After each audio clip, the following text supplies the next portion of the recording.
Ito yung merienda ko kahapon. So, may natitira pang Nutella, petsa de peligro at kailangan natin mag-tiis-tiis. Pero carry lang yan kasi nabusog naman tayo sa merienda natin. And inad ko pa tong toasted bread na may gatas na may oatmeal. So, yan naman yung mga nagpapasaya sa atin, yung mga pagkain of course. And mainit yan. So, syempre, pag nagugutom ka na, makakain mo kahit mainit. So, minsan lang din ako makabili niyan ng toasted bread. Buti may nahanap ako sa palengke.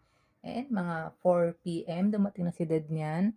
Maaga siya nakauwi. And sabi ko, maglalakad-lakad muna ako dito sa lugar namin. Hindi ko na nilayuan para just in case maghilab yung tiyan ko, mabilis akong makakauwi.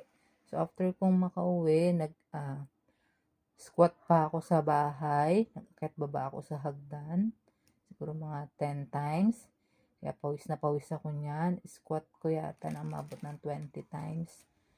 And marami pang ibang mga pagpapatagtag ang ginawa ko. Then dinner, nilagang baboy ang ulam. So the best talaga kapag may pechay at may pasalubong pa si dad.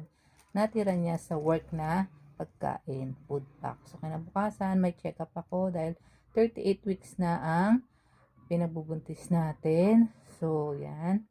Waiting tayo dyan. So, pag public hospital talaga mag-aantay ka ng ilang oras. And, ito yung inalmusal ko doon, malapit sa hospital na 20 pesos na champurado and 10 pesos na pandesal. So, yummy, yummy lang. Then, inaiiyak ko.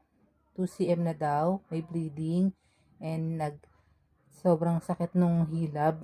Naghihilab na talaga. So, kumain na ako ng lunch and bumalik ako ng ospital ng 4 p.m. kasi iiyak ko ulit.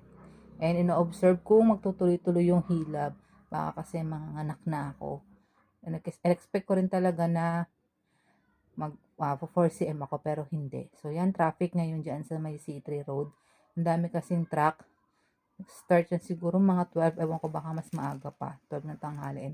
Magpo 4 na yan. So dami pa rin truck doon sa C3. So, umikot-ikot na lang at gumawa ng shortcut yung jeep na nasakyan ko. So, nakauwi na ako. 2 cm pa rin. So, waiting pa rin kung kailan tayo manganganak. So, yan muna guys. Thank you.